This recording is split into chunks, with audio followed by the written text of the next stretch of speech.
Assalamualaikum warahmatullahi wabarakatuh. Bertemu kembali bersama saya Sandra Gustiana, pengajar praktik angkatan 11 dari Kabupaten Bandung, dan bersama Winda Rosmaniar, calon guru penggerak angkatan 11 dari SMK Negeri 1 Majalaya. Oke, Bu Winda, kita ketemu lagi ya. Ya, alhamdulillah. Apa kabarnya nih hari ini? Alhamdulillah baik Ibu, bagaimana kabarnya? Alhamdulillah sehat juga ya, meskipun sekarang cuaca lagi tidak bersahabat ya, karena di luar sana lagi ada hujan, tapi nggak besar ya. Tapi mudah-mudahan nanti pulang dari sini sudah terang. Ya.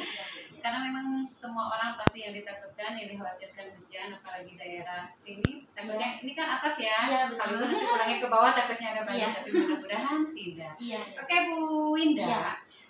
Tema pendampingan kali ini ya, di pendampingan kelima, yaitu tentang rancangan program yang berpihak kepada murid.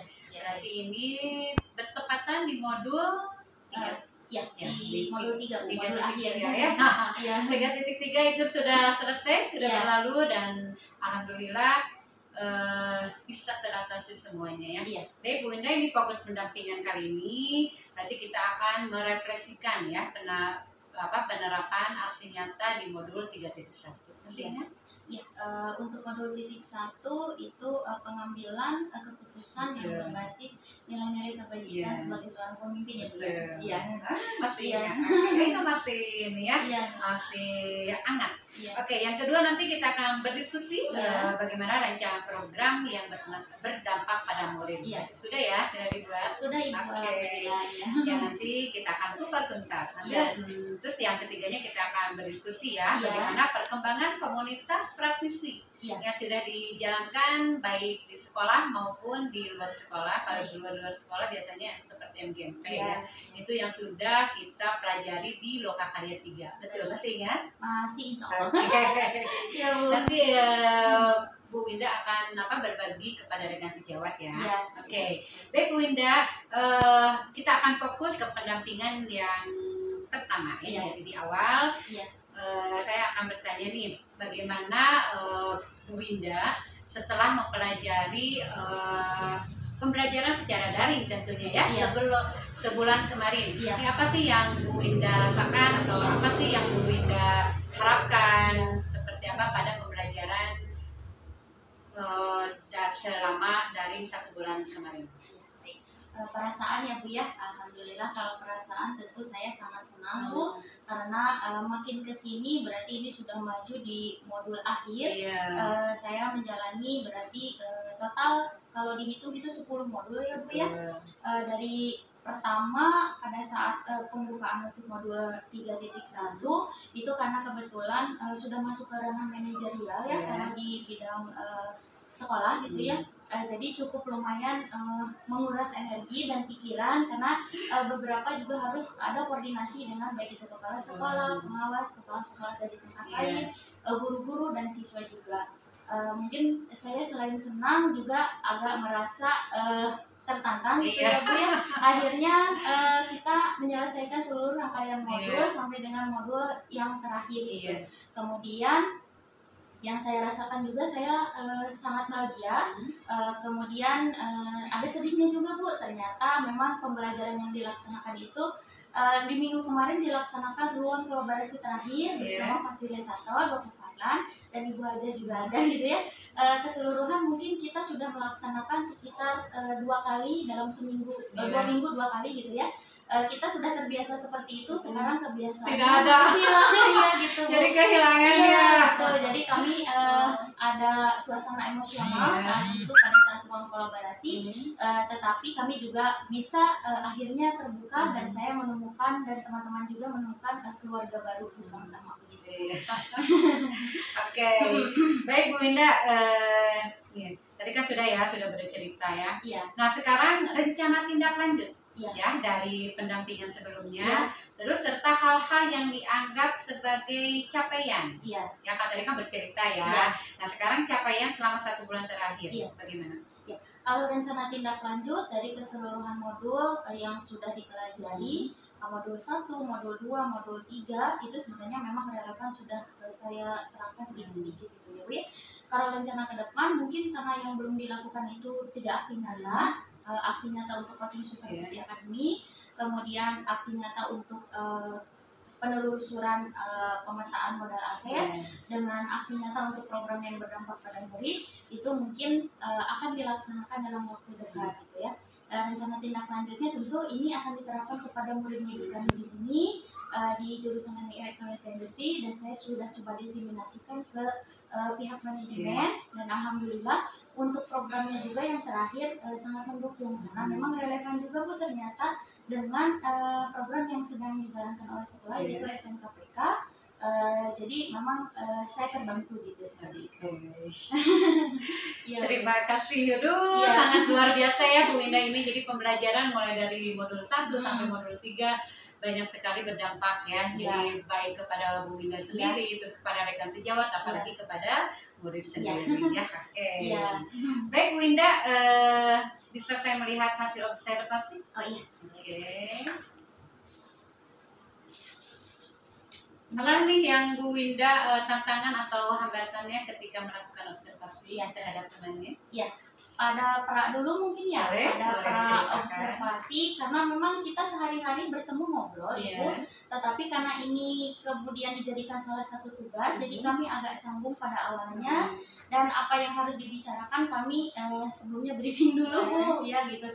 Kemudian akhirnya teman saya bisa mengerti alur yang ingin dicapai dari tujuan supervisi akademik. Saya menerangkan tujuannya, praobservasi, observasi, kemudian sampai dengan pasca observasi.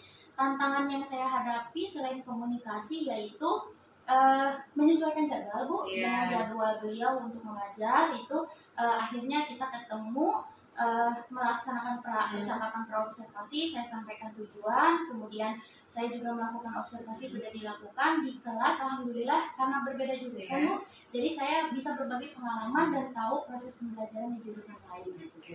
Tapi itu yang digunakannya pembelajaran berdiferensiasi? Iya, berdiferensiasi. Karena kan memang itu ya tujuannya, jadi Bu Winda mengasih tahu memberitahu kepada rekan sejawat bagaimana cara pembuatan RPP pembelajaran berdiferensiasi, terus langsung diobservasi, dan nanti Bu Winda sendiri yang akan melakukan pasca. Tapi tidak ada hambatan atau tantangan terhadap rekannya? Bagaimana ini cara pembuatan RPP-nya? Tidak Bu, saya sudah terbiasa.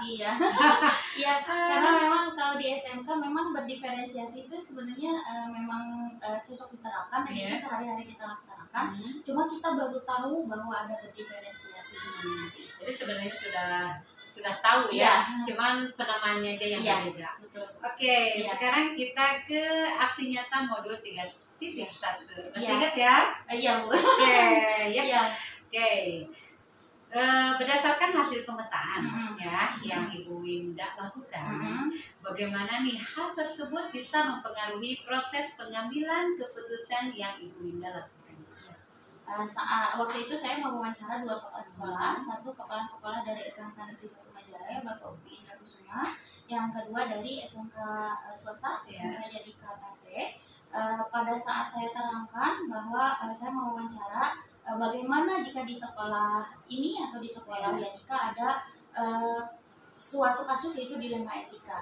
Nah dari sana saya bisa mengambil pelajaran bahwa ketika seorang pemimpin mengambil keputusan itu berdasarkan nilai-nilai yang mereka percaya gitu ya Bu ya, sesuai dengan memang tujuan yang hendak dicapai di modul 3.1.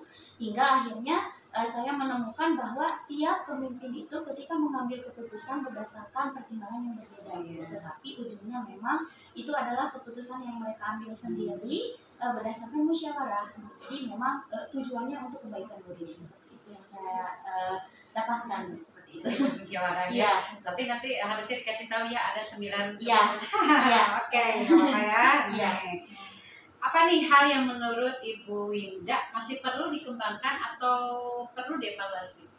Pada modul 3.1 ya Bu ya, yang perlu dikembangkan mungkin saya harus lebih bisa mendesiminasikan ke rekan sejawat atau kemudian ke pimpinan mengenai pengambilan keputusan itu berdasarkan ada prinsipnya, ada paradigma, ada langkah pengambilan keputusan itu ya, yaitu 4 paradigma, kemudian 3 prinsip dan 9 pengambilan keputusan, hingga akhirnya keputusan yang mereka ambil itu bisa menjadi keputusan terbaik dan tidak ada yang dirugikan. Betul. Jadi sama-sama ya. Next ya.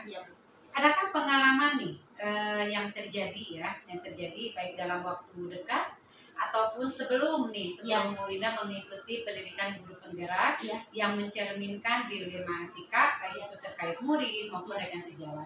Pasti ada lah. Ya, pasti Bu. Sebelum ada, sedang juga ada, sesudah juga ada. Saya ambil contoh mungkin yang sedang pada saat saya pendidikan, saya waktu itu ada kegiatan di Yogyakarta, kemudian ada dilema etika yang dilakukan oleh Bu Wirana Mudi. Kebetulan muridnya memang bukan dari jurusan saya, tetapi hasil koordinasi manajemen dirapatkan bersama itu ternyata memang beberapa faktor mempengaruhi, tetapi saya coba untuk ke lokasi kesiswaan, Bapak kalau untuk pengambilan keputusan ini coba diterapkan melalui 3 prinsip, 4 paradigma dan 9 keputusan pengambilan keputusan yang bertanggung jawab, dan akhirnya pihak sekolah memutuskan yang terbaik sendiri. Jadi ada Bu. Sekarang juga ada Mas, pasti banyak Bu, karena siswa di kita sekian ribu ya Bu. Setiap hari pasti menemukan yang namanya dilema etika Bu. Pasti ya. Iya. Dari dulu juga kita udah pernah mengalami, cuma namanya aja yang berbeda. Iya, betul. Next ya. Apa nih yang menurut Ibu Winda yang mendukung keberhasilan dari keputusan yang diambil? Iya. Kalau yang mendukung keputusan yang diambil tentunya itu ada kerjasama. Kemudian berdasarkan aturan tadi yaitu bahwa pengambilan keputusan itu diambil keputusannya yang terbaik tanpa merugikan orang lain. Kemudian atas kesepakatan kedua belah pihak, Bu, kemudian itu dijalankan secara konsisten bersama. Kemudian keputusan tersebut tidak berubah kembali dan dapat diterima seperti itu.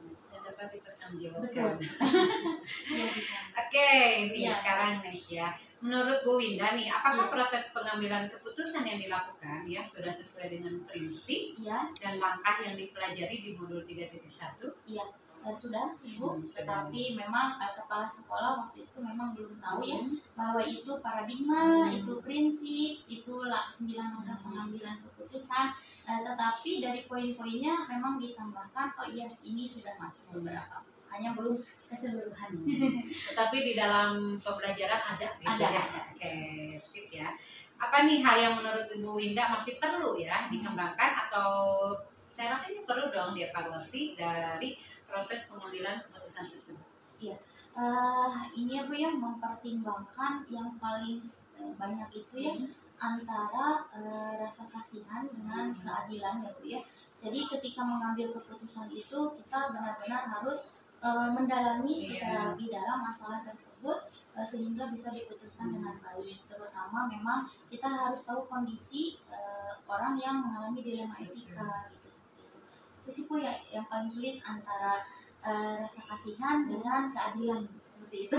Bingung ya? Iya betul, dan itu sering terjadi pada pengambilan nilai Bu. Nilai. Jadi memang beberapa siswa kadang-kadang di sekolah itu beberapa faktor mempengaruhi, tapi kita juga harus memberikan nilai yang terbaik kan Bu ya. Jadi itu. Nah itu bagus ya. Memang antara kasihan dan keadilan. Nah tapi menurut Bu Winda sendiri itu kan kita kembali ke diri kita, terus kita juga kan harus ada suatu kolaborasi, apalagi dengan kepala sekolah tentunya. Jadi kita juga tetap harus mengambil mana yang terbaik. Jadi jangan sampai merugikan kedua belah pihak. Yang pintar kasihan, yang kurang masa harus. Nah, nanti itu kan harus kembali lagi ke hati nurani kita, ya kan? Jadi mana yang harus dibenarkan, mana yang harus dikebelakangkan, ya gitu ya. Jadi tetap aja kita juga harus misalkan ini tetap anak harus naik, tapi kalau seandainya kita juga harus perlihatkan kalau misalkan harus dinaikkan, apakah dia layak atau tidak. Kan kalau kita tetap naik, jadi yang rugi sebenarnya siapa? Kan kita sebenarnya ke dianya sendiri, ya kan? Nanti akhirnya akan memodohi semua orang. Jadi kembali lagi ke diri kita. Nah, hati nurani yang dipakai. Iya.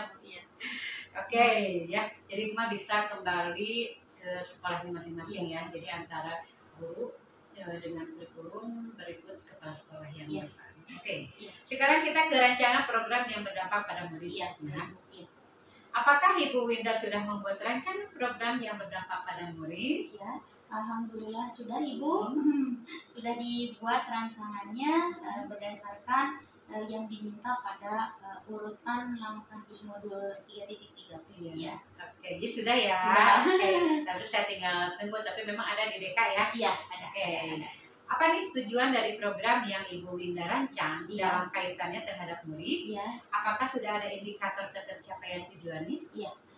Untuk tujuannya sendiri, jadi di kami itu ada satu mata pelajaran namanya PKK, Produk Kreatif dan Kewirausahaan. Itu adalah salah satu mapel yang masuk ke ranah produktif. Produktif itu kejuruan ya Bu ya. Kemudian mapel PKK tersebut beberapa poinnya atau capaian pembelajarannya itu mengharuskan siswa relevan dengan tujuan dari pendidikan SMK, bekerja, melanjutkan wirausaha. Nah, salah satu yang diambil adalah wirausaha. Jadi saya membuat program berdasarkan pembicaraan dengan kepala sekolah, dan kebetulan waktu itu juga ada program dari SMKPK yang menguatkan tentang kewirausahaan. Jadi program tersebut berdampaknya kepada murid, membuat satu program yang dijadikan program dalam bentuk bulanan atau misalnya dalam bentuk kegiatan, yaitu misalnya seperti adanya nanti bazar atau market day yang nantinya siswa itu dipilih proyeknya untuk dipamerkan atau dibazarkan atau dijual, kemudian relevan dengan nilai PKK-nya nanti gitu. Jadi terkoneksi sehingga tujuan untuk bidang SMK yang wirausaha itu bisa diterapkan melalui program ini gitu. Jadi nama programnya tersendiri yaitu SPW ya, lanjutan dari program pemerintah Sekolah Pencetak Wirausaha. Saya buat programnya di sekolah itu namanya Wapres. Iya, seperti itu. Kayak wakil presiden ya. Ya, itu singkatan Bu. Wirausaha pelajar. Ya, untuk pelajar, wirausaha pelajar yang kreatif, kemudian dan bersinergi seperti itu. Berarti sebenarnya kalau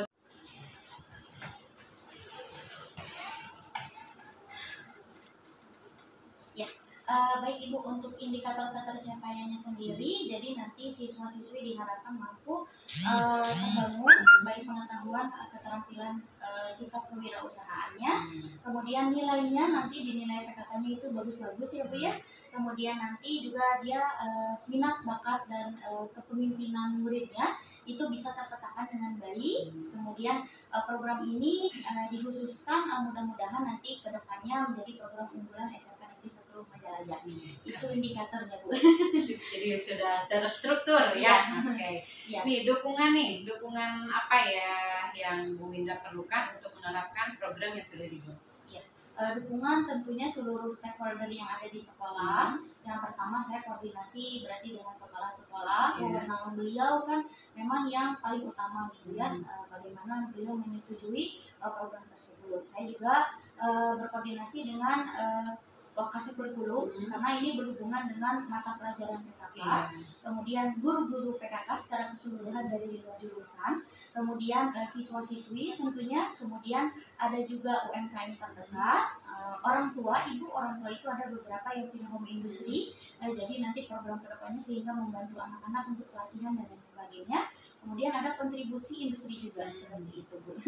Nah, kontribusi industri ini berarti dari industri ada kontribusi ke sekolah. Iya, betul. Jadi manajemen produk, kemudian pembuatan proyek dan lain sebagainya itu kalau sudah relevan dengan industri, jadi memang capaian pembelajaran yang ada di pedomannya bisa selesai seperti itu. Oke. Baik nih, apakah keseluruhan nih proses sudah sesuai untuk mencapai tujuan murid? Iya. Untuk mencapai tujuan, alhamdulillah sudah kalau sesuai rencana. Tapi kalau untuk penerapan karena programnya masih berjalan, mungkin masih perlu evaluasi lebih lanjut. Seperti itu. Berarti nanti ada kolaborasi ya dengan rekan sejawat ya, apalagi dengan kepala sekolah. Iya. Oke. apa nih yang menjadi tantangan? Iya. Pasti ya. Iya. Setiap program pasti ada tantangannya nih. Tapi mudah-mudahan tidak ada nih Bu Winda karena Bu Winda udah keren. Iya. Apa nih yang menjadi tantangan menurut Bu Winda dalam melaksanakan rancangan program yang sudah dibuat? Iya. Untuk tantangannya sendiri ide kreativitas ya Bu ya, karena produk yang dihasilkan juga harus produk-produk yang bisa dijual, kemudian membuat anak-anak itu tahu proses untuk wirausaha seperti apa. Jadi mungkin itu Bu kendala yang paling utama, bagaimana kita mendorong siswa untuk menghasilkan produk yang baik yang bisa dijual dan diterima di masyarakat seperti itu. Kemudian kendala yang kedua mungkin pada kegiatan harus dilaksanakannya itu bertubrukan dengan ya, jadi jadwalnya harus disesuaikan dengan baik, koordinasinya harus bolak-balik dengan kurikulum, dengan hubin, dengan kesiswaan dan lain-lain. Itu Bu kendala utamanya. Tapi bisa ya diatasi ya. Insya Allah Bu, diusahakan. Jadi adanya kolaborasi ya dengan kurikulum. Oke nih. Apa nih yang Ibu Winda lakukan untuk menghadapi tantangan tersebut? Ya kan tadi ya masalahnya dengan bentrok jadwalnya apa nih yang akan dilakukan? Ya, kalau untuk ide dulu mungkin ya ide kreatif, saya memberikan konsultasi dan memberikan pengarahan kepada guru PKK hal-hal yang hendak dicapai dari program ini seperti apa, hingga guru-guru PKK juga memang membimbing siswa-siswi mengarahkan supaya mereka terbangun dari sikap, kreativitas, kemudian cara mereka memasarkan dan lain-lain disampaikan dengan baik. Kalau untuk koordinasi dengan tadi bentroknya jadwal, tentunya setiap kali saya selalu berkonsultasi dengan seluruh Wakasek sih Bu sebenarnya, karena butuh sarana juga ya gitu. Koordinasinya dilakukan sesering mungkin dan mendapatkan jadwal yang paling pas seperti itu. Jadi disesuaikan ya. Betul. Baik Bu Winda nih, kita ke perkembangan komunitas praktis. Masih nggak? Masih. Bu Winda, pasti saya yakin ya sudah merintis ya komunitas praktisi di lingkungan sekolah maupun di sekitar, itu berarti MGMP ya biasanya ya. Bagaimana nih peran komunitas ini terhadap proses belajar Ibu Winda? Untuk peran komunitas sendiri, yang pertama mungkinnya MGMP. Alhamdulillah di bulan kemarin dilaksanakan MGMP. Jadi peran kepada saya yang sedang pendidikan guru penggerak, di sana dibuat satu wadah di mana kita bisa bertukar segala hal, baik itu pengetahuan, keterampilan, modul ajar dan lain-lain. Saya diberikan kesempatan untuk mengembangkan diri di sana, yaitu memberikan praktik balik Ibu.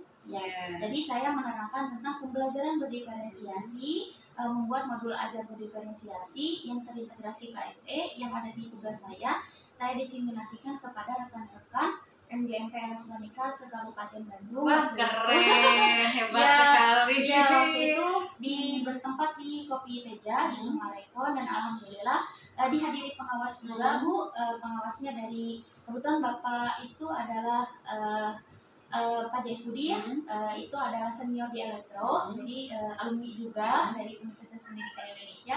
Bapak hadir dan memberikan apresiasi cukup positif gitu. Jadi seperti itu. Mungkin itu untuk pengembangan. Ini jarang-jarang ya? Iya Bu, betul gitu.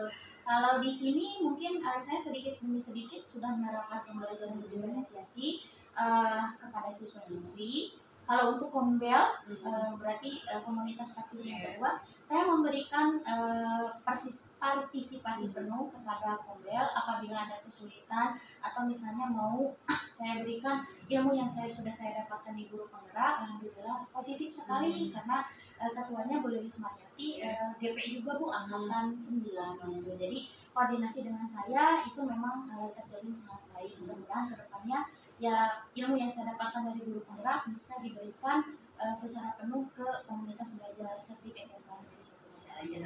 Keren. Bagaimana nih perasaan Bu Winda setelah mengetahui atau ikut terjun langsung ya di program guru penggerak, apalagi sekarang sudah bisa berbagi praktik. Bagaimana perasaan Bu Winda? Perasaan saya sangat senang Bu. Saya tidak menyangka akan mendapatkan ilmu sebanyak ini yang menjadi bekal saya untuk melakukan proses pembelajaran kepada murid yang berpusat pada murid. Dan untuk implementasi saya ke sekolah memberikan sesuatu yang sangat bermanfaat. Jadi saya sangat senang tidak bisa diungkapkan dengan kata-kata. Betul. Seperti itu, Bu. Sukses terus ya. Oke. Terima kasih. Pastinya memang tujuan dari program Guru Penggerak ini berarti kita harus bisa berbagi praktik, kita harus sharing. Jadi bukan berarti kita yang merasa pintar, tidak, tapi di sini kita memang harus berbagi. Jadi kita juga nanti bisa belajar dari teman kita sendiri. Ya. Oke. Baik, Bu. Keren Bu Winda ini. Sekarang kita ke next ya. Apa saja nih perubahan ya yang tadi kan udah menyenangkan ya. Apa saja perubahan yang menyenangkan yang menurut yang Ibu Winda alami dari rekan di komunitas Ibu Winda sendiri? Ya. Nah, jadi setelah saya sampaikan, ada rekan saya juga yang ternyata lulus Guru Penggerak angkatan 5, angkatan 7 juga ada. Saya berkumpul kemudian berkoordinasi. Kami nyambung, Bu, ngobrolnya. Iya, ternyata saya ini aja ya, mungkin selama ini untuk MGMP sendiri, komunitas kami itu MGMP Elektro hanya bertemu setahun sekali, setahun sekali untuk melaksanakan LKS, lomba kompetensi siswa menjadi untuk ke tingkat provinsi. Biasanya seperti itu, tapi dengan adanya kami dari Guru Penggerak, kemudian yang saya lagi pendidikan, kami akan bertemu dengan intensitas yang lebih sering, gitu. Jadi kami akan memberikan praktik baik